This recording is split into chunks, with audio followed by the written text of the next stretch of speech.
राष्ट्रभक्ति ले हृदय में हो खड़ा यदि देश सारा, संकटों पर मात कर यह राष्ट्र विजयी हो हमारा। क्या कभी किसने सुना है सूर्य छिपता तिमिर भय से?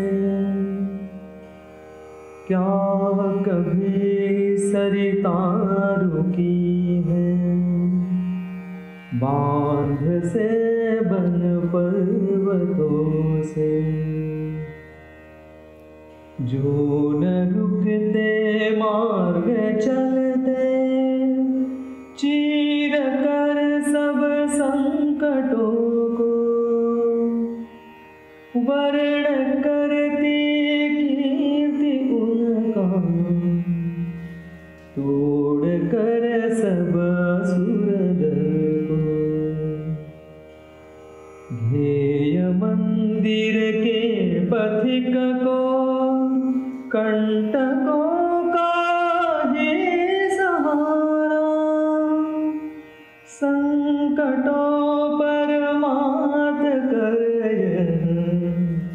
राष्ट्र विजयी हो हमारा।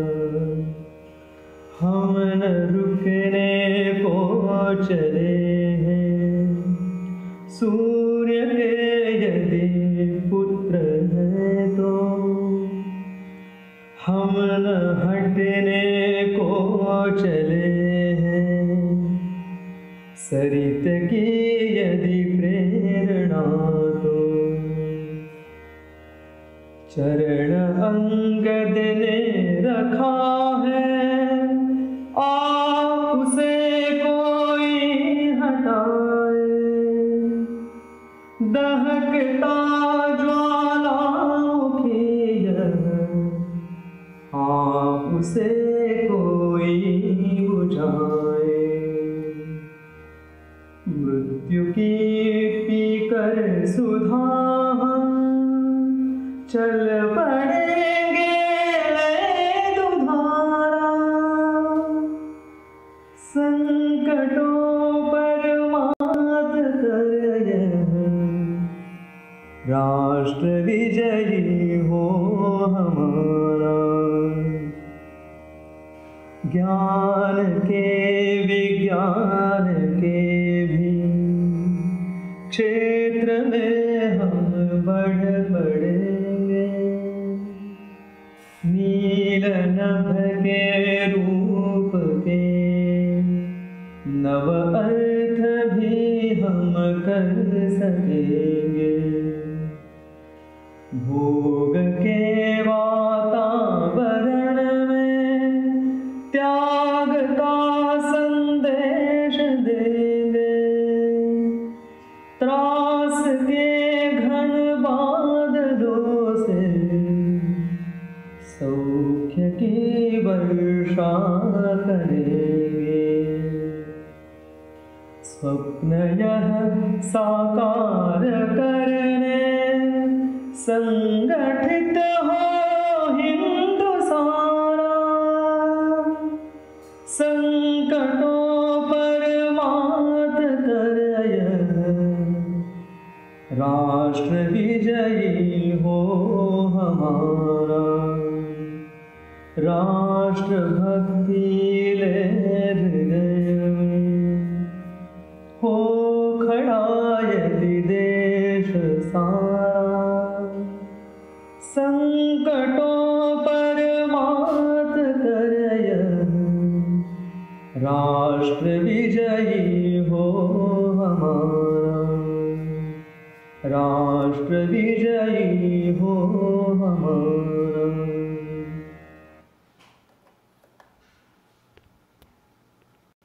मी विलास देतो सरांगुते आपले सहर्ष स्वागत करत आहे।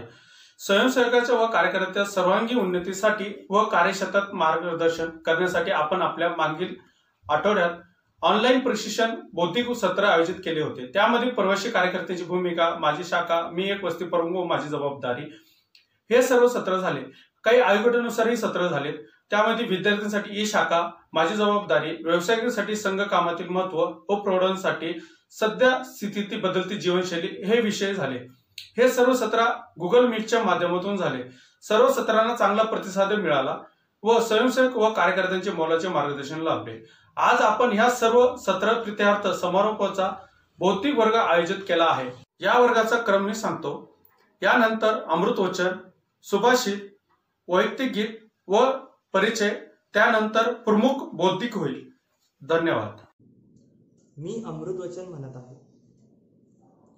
परमपूजनीय डॉक्टर हेडगेवार म्हणतात की आपण हिंदू समाजात जन्मलो आहोत, त्यामुळे आपल्या समाजाला सुसंघटित करण्याची जबाबदारी स्वाभाविकपणेच आपल्या शिरावर आली आहे। आपल्याला ती चांगल्या रीतीने पार पाडावीच लागेल।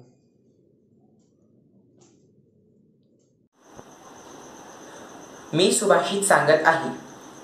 योगक्षेमाय धर्मस्य सभ्यताया सुसंस्कृते नैवान्यो विद्यते पंथा लोकसंघटनं विना। अर्थ, धर्म, सभ्यता व संस्कृती यांच्या योगक्षेमाकरिता समाज संघटनेशिवाय दुसरा मार्ग नाही। पूर्ण विजय संकल्प हमारा, अनथक अविरत साधना, निशिदिन प्रतिपल चलती आई, राष्ट्र धर्म आराधना। वंदे मातृभूमि वंदे, वंदे जगज्जननी वंदे। पुण्य पुरातन देश हमारा, मानवता आदर्श रहा, संस्कृति का पावन मंगल स्वर कोटि कंठ से नित्य बहा। सकल विश्व का मंगल करने सर्वस्वार्पण प्रेरणा, निशिदिन प्रतिपल चलती आई, राष्ट्र धर्म आराधना। वंदे मातृभूमि वंदे, वंदे जगज्जननी वंदे। संबल लेकर हिंदू चेतना, समरसता का मंत्र महान, अतीत की गौरव गाथा का पथदर्शक प्रेरक आह्वान। भविष्य का पथ उज्ज्वल करने शक्ति संचय साधना, निशिदिन प्रतिपल चलती आई, राष्ट्र धर्म आराधना। वंदे मातृभूमि वंदे, वंदे जगज्जननी वंदे। मातृभूमि आराध्य हमारी, राष्ट्र भक्ति है प्रेरणा, ईश्वरीय है कार्य हमारा, जीवन की संकल्पना। देशभक्ति के श्रेष्ठ मार्ग पर चरे वेत की कामना, निशिदिन प्रतिपल चलती आई, राष्ट्र धर्म आराधना। वंदे मातृभूमि वंदे, वंदे जगज्जननी वंदे। वंदे मातृभूमि वंदे, वंदे जगज्जननी वंदे। नमस्कार। आजच्या आपल्या प्रमुख वक्त्यांचा परिचय करून देतो। संपूर्ण नाव धनंजय केशव धामणे, शिक्षण MSc ॲग्री, संघ आयु 42 वर्ष, संघदृष्ट्या द्वितीय वर्ष शिक्षित, व्यवसाय संभाजीनगर येथे ॲग्रिकल्चर कन्सल्टंट म्हणून स्वतःचा व्यवसाय, आणि आता सध्या प्रांत सहकार्यवाह अशी त्यांच्याकडे जबाबदारी आहे। मी धनंजयजींना विनंती करतो की त्यांनी आपल्याला मार्गदर्शन करावं।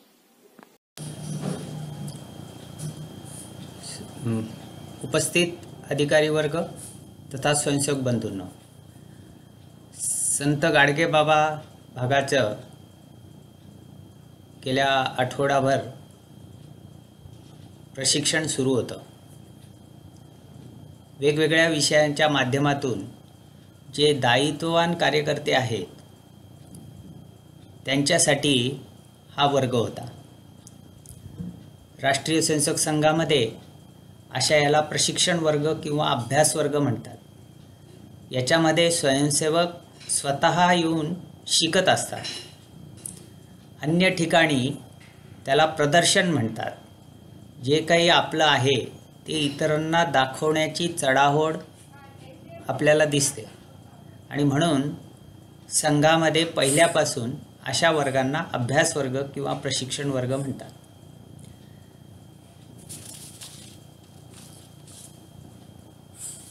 डॉक्टर हेडगेवारांनी 1925 मध्ये जेव्हा संघाचं काम सुरू केलं तर त्याच्यानंतर 95 वर्षाचा जो हा काही प्रवास संघाचा झालेला आहे, तर या विषयामध्ये आपल्याला डॉक्टरांचं वर्णन कसं करता येईल. अनेक समाजसुधारक, राष्ट्रपुरुष यांची वेगवेगळी वैशिष्ट्ये राहिली आहेत, परंतु डॉक्टरांचं एकमेव वैशिष्ट्य सांगता येईल ते म्हणजे ते कुशल असे समाज संघटक होते. आणि हे करत असताना 2 टप्पे त्याच्यामध्ये आपल्याला दिसतात. पहिला म्हणजे समाज परिवर्तन आणि अशा परिवर्तित झालेल्या समाजाचं संघटन, आणि तेच संघाचं ध्येय आणि उद्दिष्ट राहिलेलं आहे असं आपल्या लक्षात येतं. असं अनेकदा आपल्याला दिसतं की उदात्त अशी विचारसरणी घेऊन अनेक लोक येतात, परंतु त्याची कार्यप्रणाली ही अत्यंत क्लिष्ट असते आणि म्हणून ते फार काळ संघटन किंवा ती संस्था चालत नाही असं आपल्याला लक्षात येतं. एक ग्रंथ आहे चिकित्सा प्रभाकर म्हणून. त्या ग्रंथामध्ये सर्व व्याधींवरचे औषधी सांगितलेली आहे आणि जी औषधी सांगितलेली आहे त्याच्या निर्मितीची पण त्याच्यामध्ये सगळं काही वर्णन केलेलं आहे. परंतु सामान्य व्यक्तीला तशा प्रकारचा ग्रंथ वाचून आपल्याला झालेल्या व्याधीवर इलाज करता येईल अशी अजिबात शक्यता नाही, कारण ती जी काही औषध निर्मितीची प्रक्रिया तिच्यात दिलेली आहे ती अत्यंत क्लिष्ट अशा प्रकारची आहे. आणि म्हणून ह्या सगळ्या गोष्टीचं दूरदृष्टी डॉक्टरांकडे होती हे लक्षात येतं आणि म्हणून संघाचं कामाचा आधार किंवा कार्यपद्धती त्यांनी अत्यंत साधी आणि सरळ अशी ठेवलेली आहे की ज्याला आम्ही संघशाखा म्हणतो. आणि संघशाखा म्हणजे मनुष्य निर्मितीचाच एक उपक्रम आहे. संघशाखा चालवताना सामूहिक चिंतन ही त्याची विशेषता आहे. शाखा आपली आहे आणि ती वाढायला हवी असा भाव सर्व स्वयंसेवक आणि कार्यकर्त्यांमध्ये असतो आणि म्हणूनच शाखा ही वर्षानुवर्ष चालत राहते. आणि त्याचा एक आणखीन बिंदू संघामध्ये जो आजही वापरला जातो आणि जो संघाच्या अगदी सुरुवातीच्या काळापासून अस्तित्वात आला आणि तो म्हणजे गटपट रचना. एखादं कापड आहे, त्या कापडामध्ये जर फक्त उभेच धागे असले तर ते कापड होऊ शकत नाही. तसंच एखादं जर संघटन आहे, एखादी जर व्यवस्था आहे, ती देखील केवळ उभ्या धाग्यांनी होऊ शकणार नाही. आणि म्हणून जणू काही गटपट व्यवस्था म्हणजे उभे धागे हे गटातले स्वयंसेवक आहेत आणि आडवा धागा हा गटनायक आहे. अशा प्रकारे गटनायक आणि गटातील स्वयंसेवक अशा प्रकारची जी काही उभी आडवी बीण आहे त्याच्यातूनच हे घट्ट कापड तयार होऊ शकतं. आणखीन त्याच्यामध्ये आपल्याला लक्षात येतं की संघाचं आणखीन वेगळेपण जे आहे ते संघामध्ये सर्वांचा सहभाग आहे. म्हणजे ज्याला चालता यायला लागलं असा 4 वर्षाचा 5 वर्षाचा शिशूपासून तर ज्याला चालण्यासाठी काठीचा आधार घ्यावा लागतो अशा वृद्धापर्यंत सर्वांचं संघामध्ये स्वागत आहे आणि सगळ्यांना संघामध्ये प्रवेश आहे. संघाचा जो स्वयंसेवक आहे त्याच्याकडे जेव्हा काही दायित्व येतं तेव्हा तो स्वयंसेवक कार्यकर्ता होतो आणि हा स्वयंसेवक कार्यकर्ता हीच आपल्या कार्याची चेतनाशक्ती आहे. शाखा 2 प्रकारचे दायित्ववान कार्यकर्ते असतात. एक असतात शाखा कार्यकर्ते, शाखा मुख्य शिक्षक कार्यवाह आणि त्याचे बरोबर असलेले गणशिक्षक, गटनायक अशी एक टीम असते की ती प्रत्यक्ष शाखा चालवते.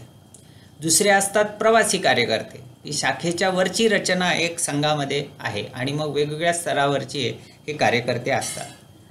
आता ह्या दोघांची भूमिका अत्यंत महत्त्वाची आहे. जसं एखाद्या नावेमध्ये आपल्याला प्रवास करायचा असला तर दोन्ही गोष्टींची जरूर असते. एक त्याची दिशा माहिती पाहिजे आणि त्या दिशा माहिती असल्याशिवाय ती आपल्याला जिथे जायचं आहे गंतव्यस्थानी पोहोचू शकत नाही. तसं ती वल्हवणं हे सुद्धा एक महत्त्वाचं काम आहे. दिशा माहिती आहे परंतु वल्हवलं नाही तर त्या स्थानापर्यंत आपण पोहोचू शकणार नाही. तसेच शाखा कार्यकर्ते हे वल्हवण्याचं काम करतात आणि प्रवासी कार्यकर्ते हे दिशा देण्याचं काम करतात. मात्र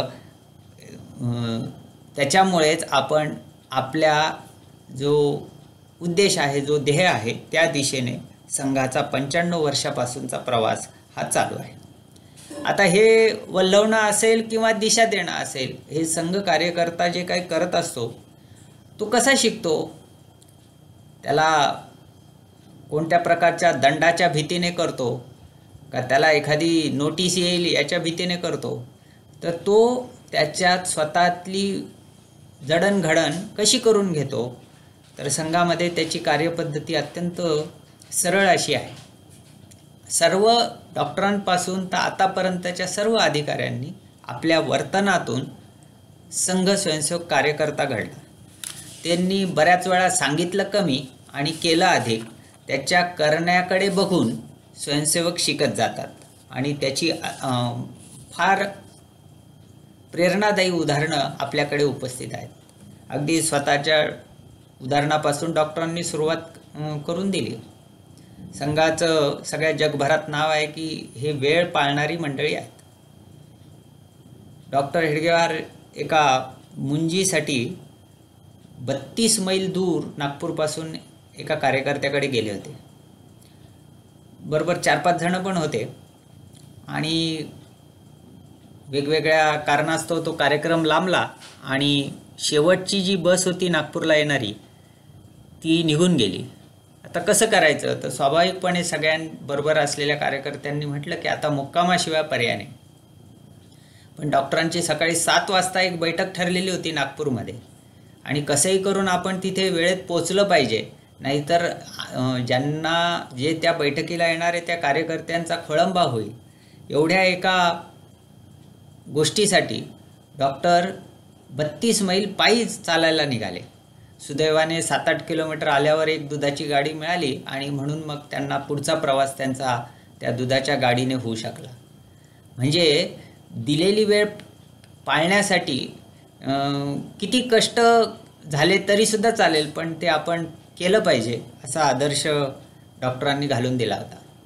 वेळेच्या बाबतीतली तर अनेक उदाहरणं अशी आहेत की ज्याच्यामुळे संघाकडे आकर्षित होण्याचं समाजाचं जे काही एकूण आत्ता प्रमाण दिसतं आहे ते खूप अधिक आहे.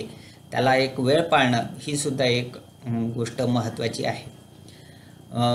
26 एप्रिलला पूजनीय सरसंघ चालकांचा बौद्धिक वर्ग झाला आणि अनेकांना मी संघाच्या बाहेरच्या मंडळींनाही खूप जणांना निरोप दिला होता की आपणही हा बौद्धिक वर्ग जरूर ऐकावा.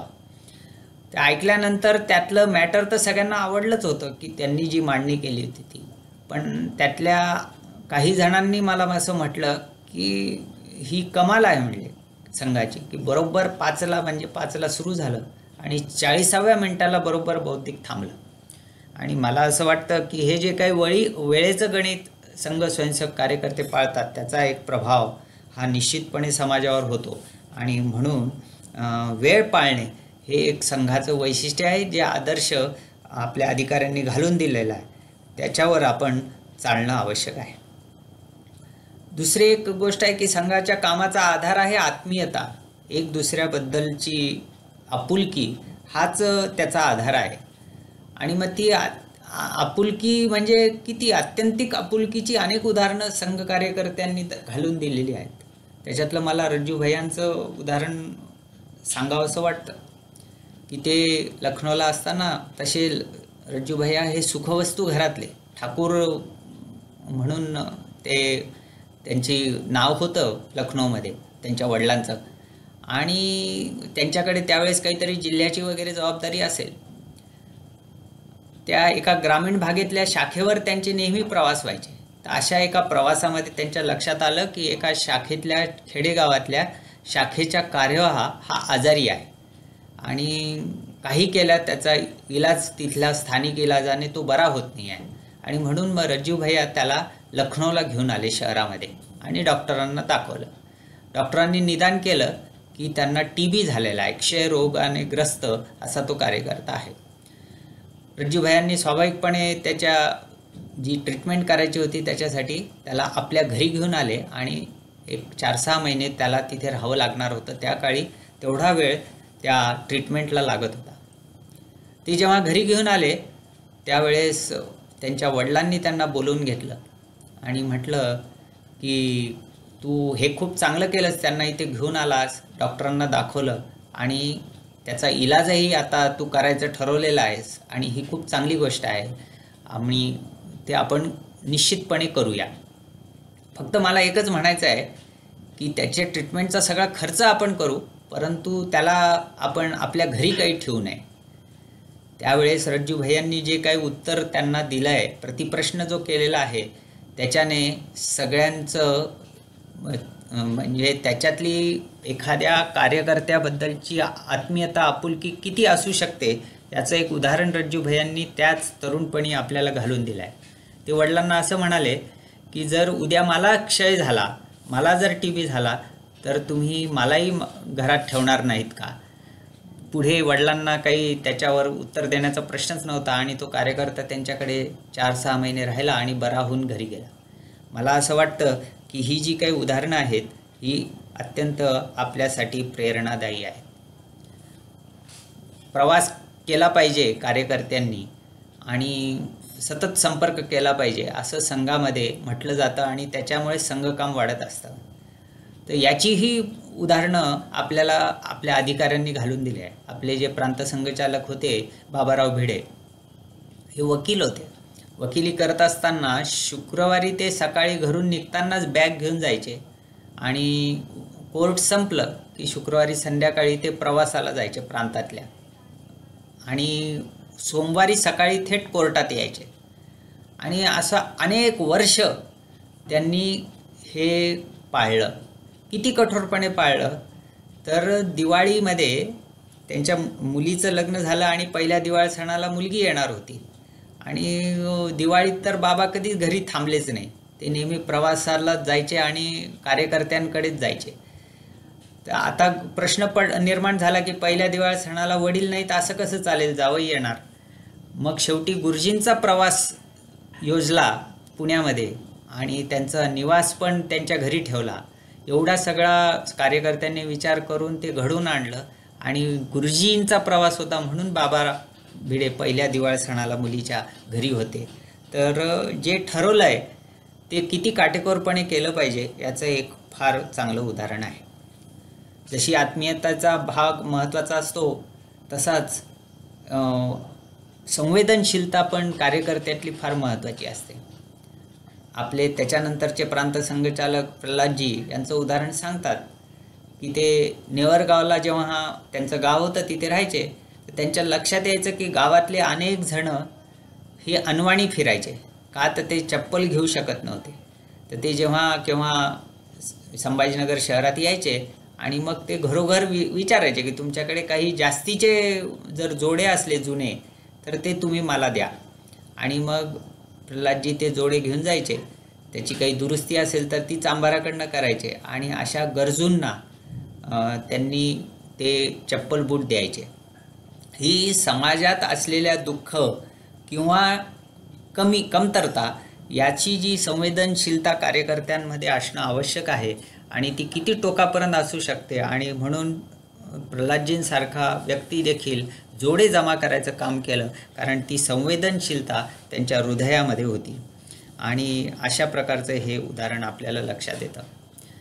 समरसतेबद्दलचा विषय संघामध्ये खरं तर व्यावहारिकदृष्ट्या पहिल्या दिवसापासून आहे, परंतु त्याचं एक आदर्श उदाहरण बाळासाहेब देवरसांनी घालून दिलं. 1974 त्यांच्याकडे सरसंघचालक पदाची जेव्हा जबाबदारी आलेली होती तर त्यावेळेस पहिल्या अंदाज वसंत व्याख्यानमालेत पुण्यामध्ये त्यांना एक विषय मांडण्याची संधी मिळाली आणि त्या विषय मांडताना त्यांनी जे वाक्य म्हटलं ते जगप्रसिद्ध झालं आणि संघाची स्पृश्य अस्पृश्यतेबद्दलची संकल्पना किती स्पष्टपणे त्यांनी मांडली आहे हे आपल्या लक्षात येईल. ते म्हणाले, if untouchability is not bad, nothing is bad in the world. जर अस्पृश्यता वाईट नसेल तर जगात काहीही वाईट नाही. अशा टोकाची भूमिका त्याच्यामध्ये बाळासाहेबांनी मांडली आणि त्याच्यानंतर समरसता हा विषय संघामध्ये घुसळून निघाला आणि आज आपण बघतो की त्या विषयामध्ये फार मोठी गती आणि प्रगती आपल्याला झालेली दिसते.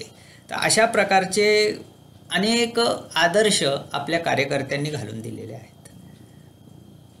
स्वतःबद्दलचं महत्त्व हे संघामध्ये व्यक्तिनिरपेक्षता कशी असली पाहिजे याची उदाहरणं आपल्याला लक्षात येतात. म्हणजे डॉक्टरांनी आदर्श घालून दिला आणि त्यांचा समाधी छोटीशी त्यांच्या अंत्यसंस्कारानंतर रेशीम बागेत होती. तर गुरुजींनी त्याचं जीर्णोद्धार करून तिथे एक स्मृती मंदिर बांधलं. ते गुरुजींच्या पुढाकाराने आणि कल्पनेने झालं की हे सगळ्या स्वयंसेवकांसाठी प्रेरणा देणारं असं एक स्मृती मंदिर त्यांनी बांधलं. पण जेव्हा त्याने बांधलं तेव्हा त्याच वेळेस ते असं म्हणाले की हे एकमेव असं असेल, याच्यानंतर कोणाचंही स्मृती मंदिर रेशीम बागेत नसेल. आणि त्यांनी तसं आदेश दिलेला असल्यामुळे, तशी इच्छा व्यक्त केली असल्यामुळे स्वयंसेवकांपुढे प्रश्न निर्माण झाला गुरुजी गेल्यावर की आता काय करायचं. आणि म्हणून मग त्या स्मृती मंदिराच्या समोरच एक यज्ञकुंड उभा केलेला आहे आणि त्याला स्मृतिचिन्ह असं नाव दिलेलं आहे. म्हणजे त्यांचाही शब्द पाळला गेला आणि स्वयंसेवकांसाठी एक प्रेरणा पण तिथे त्या यज्ञाच्या रूपाने उभी राहिली. त्याच्या ह्या दोघांच्या विषयामध्ये झाल्यानंतर खरं मला विशेष वाटतं ते बाळासाहेब देवरसांचं. त्यांनी असं म्हटलं की याच्यानंतर कोणत्याच सरसंघचालकांचा अंत्यसंस्कार रेशीम बागेत होणार नाही आणि त्याच्यामुळे पुढचा सगळाच प्रश्न मिटला. तर अशा प्रकारची मनोभूमिका घेऊन जेव्हा कार्यकर्ता पुढे सरकतो तेव्हाच संघासारखं काम हे इतकं निरंतर 95 वर्ष चालू शकतं असं मला वाटतं. त्याच वेळेस ते असंही म्हणाले की प्रत्येक कार्यक्रमात डॉक्टर आणि गुरुजींचा फोटो असेल, पण याच्यानंतर कधीही संघात तिसरा फोटो हा असणार नाही आणि म्हणून तीही गोष्ट आपण आजपर्यंत पाळत आहोत असं आपल्याला लक्षात देतं. तर अशा प्रकारची एक आदर्श व्यवहार आपल्याला समोर दिसतो अधिकाऱ्यांकडनं आणि म्हणूनच स्वयंसेवक हे सतत कार्यरत असतात. आणि म्हणूनच ह्या कोरोना महासंकटात देखील आपल्याला लक्षात येतं की सुमारे 5 लाख स्वयंसेवक गेले 4 महिने झाले वेगवेगळ्या स्वरूपामध्ये मदत कार्य हे करत आहेत. मदत कार्य करत असताना देखील त्याच्यामध्ये स्वतःचं नाव होण्यासाठी त्याचे फोटो, त्याचे व्हिडिओ याच्यामध्ये संघाने कधीही त्या गोष्टीला महत्त्व दिलं नाही.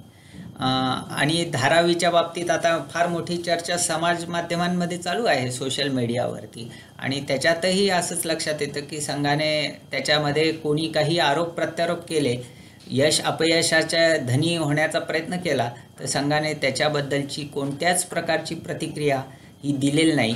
कारण एखादं श्रेय मिळावं म्हणून संघ करत नाही, तर त्या समाजाबद्दलची जी आत्मीयता आहे, जी संवेदनशीलता आहे स्वयंसेवकामध्ये, त्या पोटी तो हे मदत कार्य करत असतो हे आपल्याला लक्षात येतं. त्याच्यानंतर आपल्याला कार्यकर्ते म्हणून काम करत असताना उद्देश काय आहे आपल्याला हे पक्क लक्षात ठेवलं पाहिजे. घड्याळाला 3 काटे असतात, तिन्ही काट्यांचा रंग वेगळा असतो, त्याची लांबी वेगळी असते आणि त्याची गती पण वेगळी असते. असं जरी असलं तर तिघं मिळून हे वेळ दाखवत असतात, म्हणजे उद्देश एकच आहे.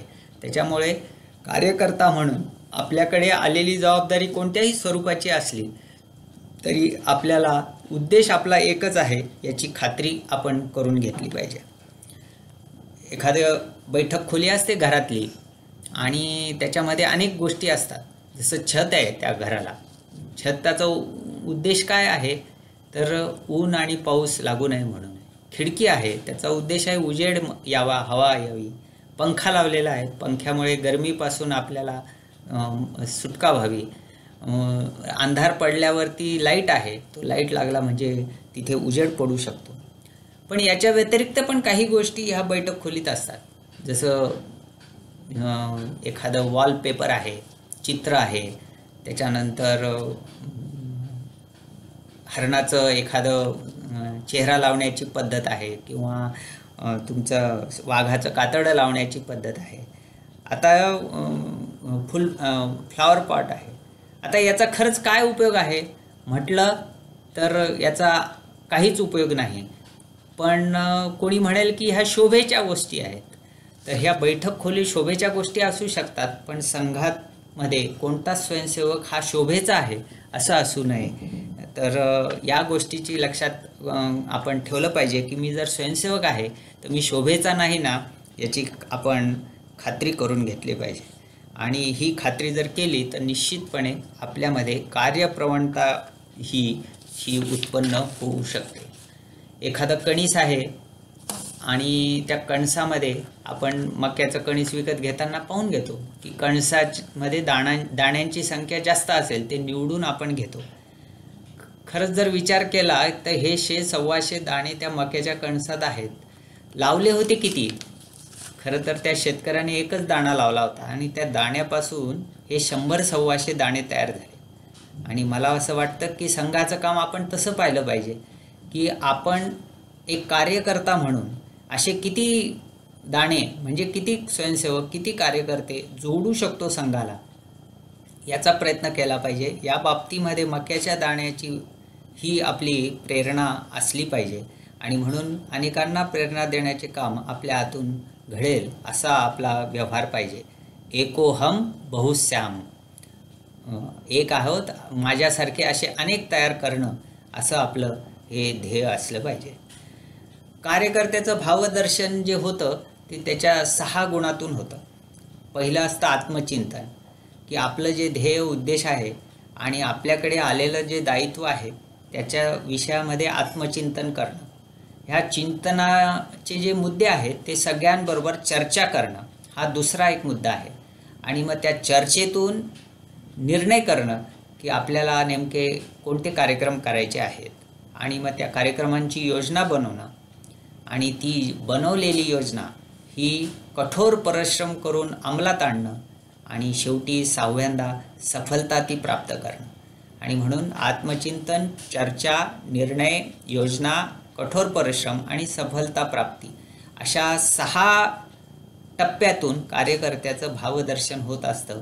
या सगळ्या टप्प्यामध्ये आपला सहभाग आहे की नाही, आपण ह्या सगळ्या पायऱ्या पाळतो की नाही, पार करतो की नाही, याचं चिंतन करण्याची आज गरज आहे असं मला वाटतं.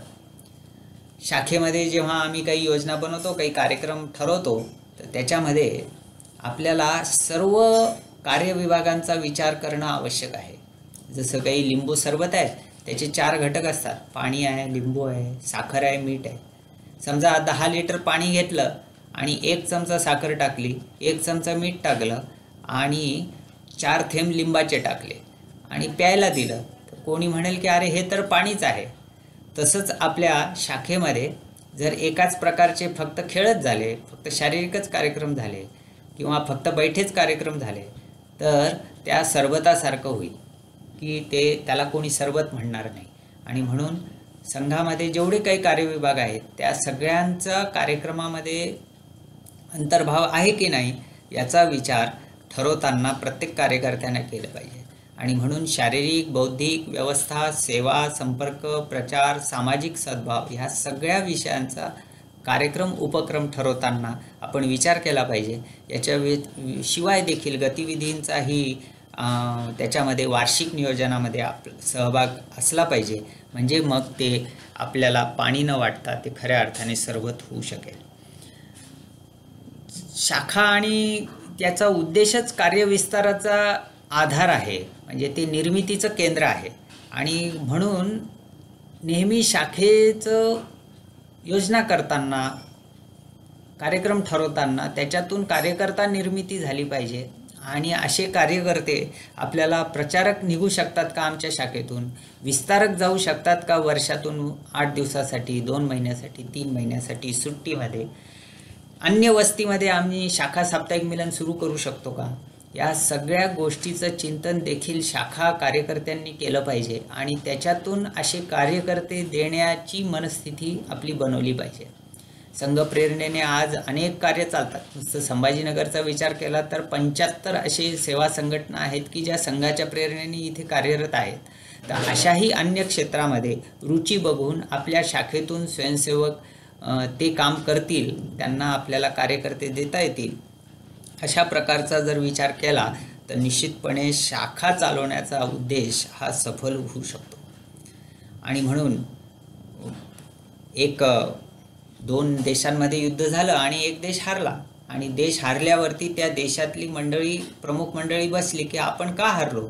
तर कारण समोर आलं की जो घोड्यावर पुढे सेनापती होता त्याचा घोडा पडला आणि आपला पराभव झाला. मग पुढचा प्रश्न आला की घोडा का पडला, तर त्याची नाल जी असते ती नाल निखळून पडली म्हणून तो घोडा पडला. त्यामुळे तो युद्धासाठी प्रशिक्षित होता घोडा, तरीसुद्धा पडला कारण ती नाल त्याची निखळून पडली होती. मग नाल का निखळून पडली म्हणून विचार केल्यावरती लक्षात आलं की जो नाल होती त्याचे जे खिळे होते त्याच्यातला एक खिळा जो होता तो पूर्ण नीट बसलेला नव्हता आणि त्याच्यामुळे तो खिळा निघाला आणि ती नाल निखळली आणि घोडा पडला. मग नाल ठोकणारा कोण होता, तो वेगळा होता. नाल ठोकणारा जो होता त्याने ती नाळ नीट ठोकली नाही आणि म्हणून देशाचा पराभव झाला. आणि मला असं वाटतं की प्रत्येक दायित्ववान स्वयंसेवकाने हे जर उदाहरण डोळ्यासमोर आणलं तर किती छोटी गोष्ट, नाल ठोकणे घोड्याच्या खुरांना, इतकी छोटी गोष्ट एखाद्या देशाचा पराभव होऊ शकते, इतकी मोठी असते. आणि म्हणून आपल्याकडे असलेल्या दायित्वाचं अत्यंत काटेकोरपणे आपण विचार चिंतन करून त्या दृष्टीने जे अपेक्षित काम आहे ते आपण केलं पाहिजे असं मला वाटतं. आता हे जर सगळं करायचं असलं तर आपल्याला स्वतःच आधी परीक्षण केलं पाहिजे आणि आपण हे करण्यासाठी कसे सक्षम हो याचा विचार केला पाहिजे. आणि म्हणून मला नेहमी असं वाटतं की संघाचं दायित्व ज्याच्याकडे आहे त्याने 3 विषयांमध्ये स्वतःचं आत्मपरीक्षण करावं आणि त्याच्यात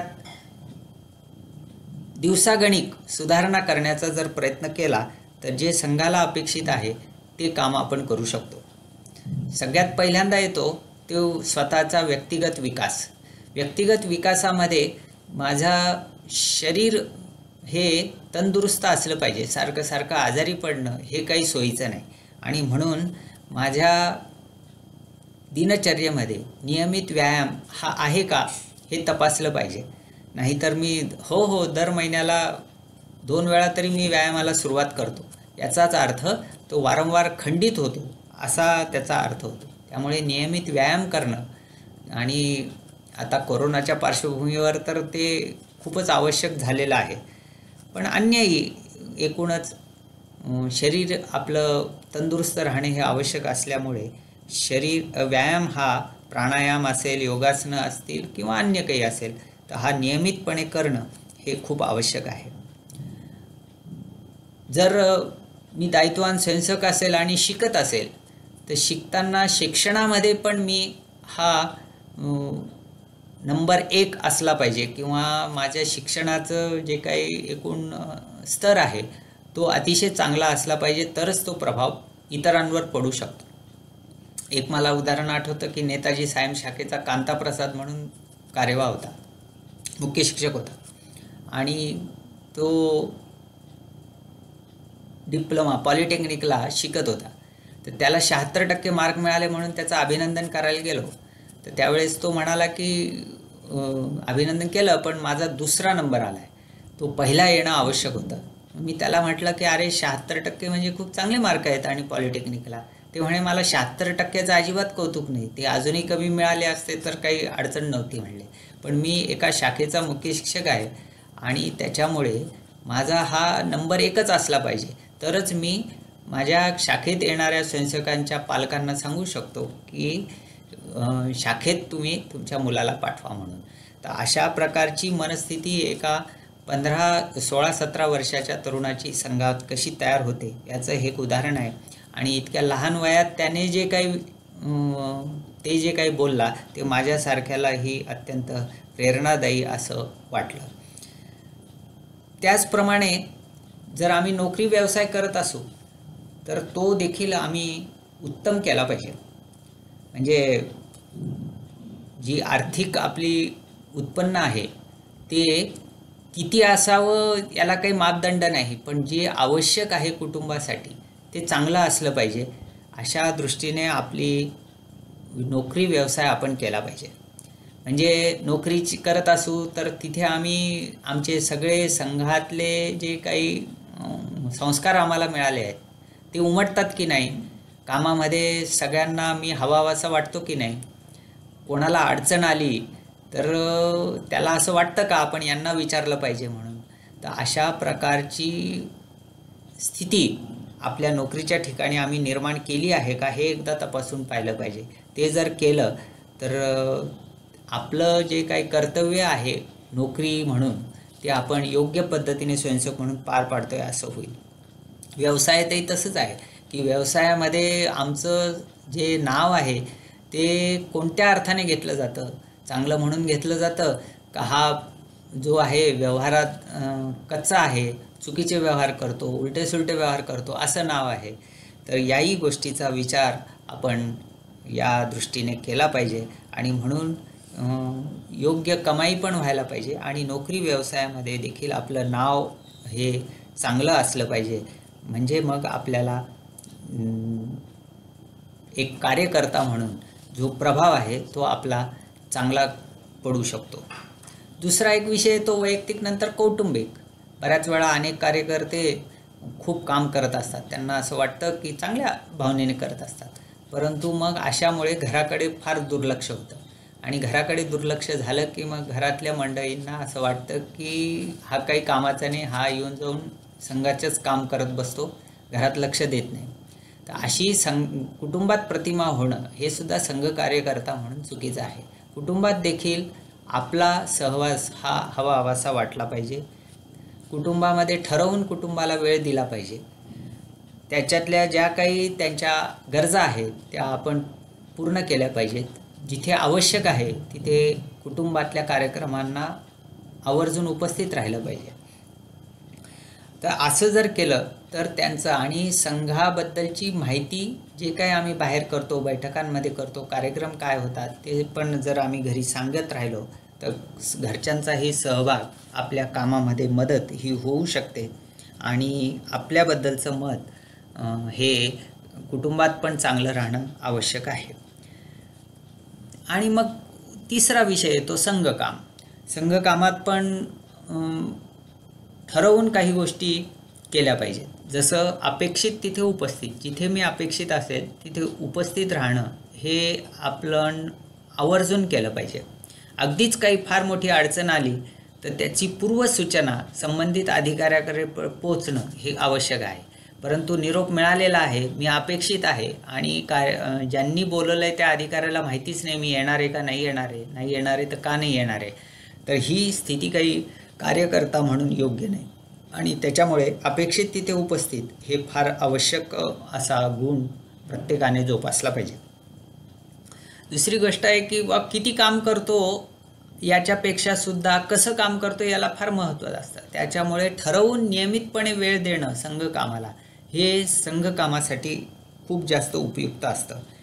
आणि म्हणून मला नेहमी वाटतं की मी स्वतःला प्रश्न विचारला पाहिजे की मी संघाचं काम करतो का संघाला पुढे नेण्याचं काम करतो. संघाचं काम करणं याच्यापेक्षा सुद्धा संघाला पुढे नेण्याचं काम करणं हे जास्त महत्त्वाचं आहे. आणि म्हणून त्या दृष्टीने आपल्या कामाची रचना आणि त्याचा दर्जा किंवा ती पद्धती ही आपण अवलंबली पाहिजे.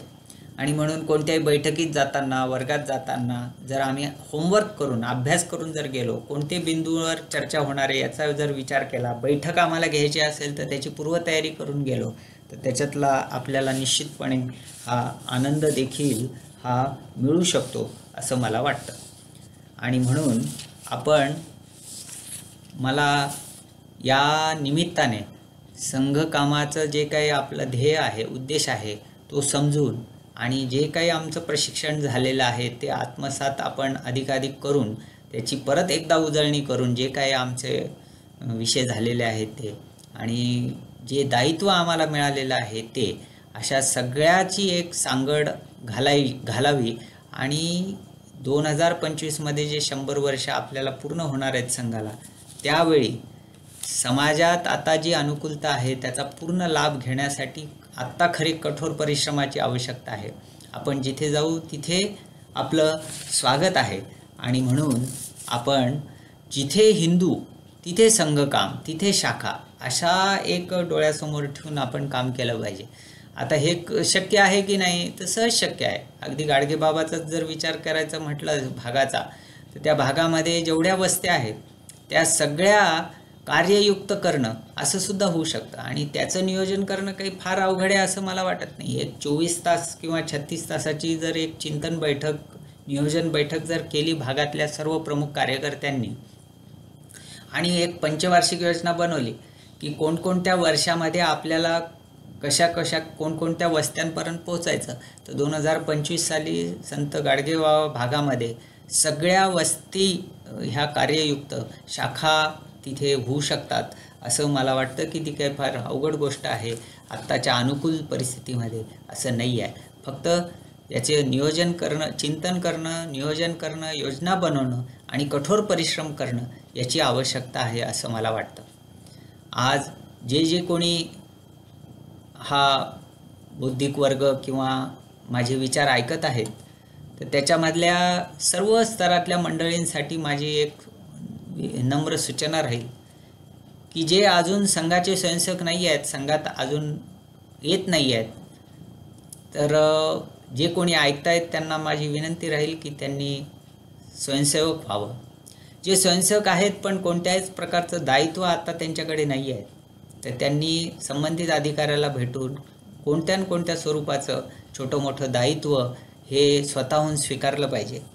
ज्यांच्याकडे दायित्व आता आहे त्यांनी आत्मपरीक्षण केलं पाहिजे की मी माझ्या दायित्व मला जे दिलेलं आहे त्याला खरंच न्याय देतो आहे का, आणि म्हणून कोणत्याच प्रकारे स्वतःवर समाधानी होण्याची आवश्यकता नाही. जसा दूधवाल्याने कितीही चांगलं माप केलं तरी त्याच्यावरती धार पडल्याशिवाय आमचं समाधान होत नाही, तसंच संघाचं आहे. आपण आता कोणत्याही स्थितीत कितीही काम करत असला तरी ती धार ही फार महत्त्वाची आहे आणि म्हणून त्याच्यामध्ये अधिक सक्रियतेने आपलं दायित्व निभवणं असा संकल्प आजच्या दिवशी करावा असं मला वाटतं. येणारा जो काळ आहे हो निश्चितपणे आपल्याच विचारांचा आहे. हे जगामध्ये ज्या काही घडामोडी घडत आहेत त्याच्यावरून लक्षात येतं आपल्याला की आता अनेकांच्या लक्षात आलं आहे की ज्यांनी प्रगती, विज्ञान आणि भौतिक सुखांच्या मागे पळून आणि खूप पैसे, खूप संपन्नता म्हणजेच सुख, म्हणजेच सुखी जीवन अशी ज्यांनी संकल्पना मांडली, आज ते या कोरोनामध्ये फार खचले आहेत आणि चिंताग्रस्त आहेत असं दिसतं. पण एवढ्या मोठ्या देशामध्ये देखील एवढं मोठं संकट असून देखील इथली मंडळी इथल्या जीवनशैलीमुळे, इथल्या संस्कृतीमुळे, इथल्या कार्यपद्धतीमुळे हे टिकून आहेत आणि जगाने हे सगळं बघितलेलं आहे.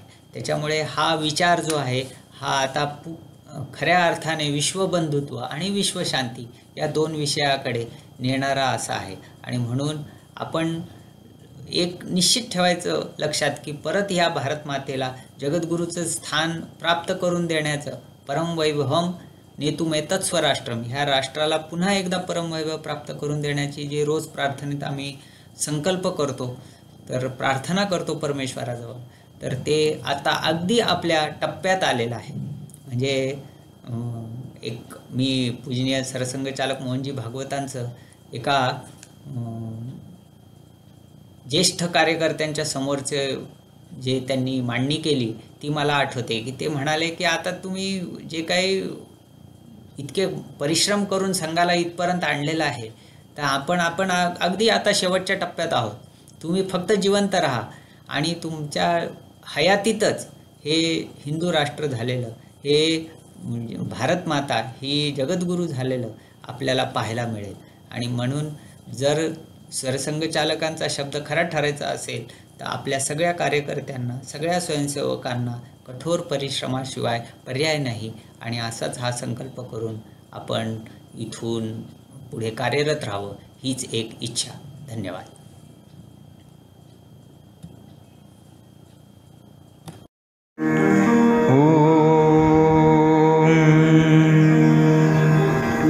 सर्वे भवन्तु सुखिनः, सर्वे सन्तु निरामयाः,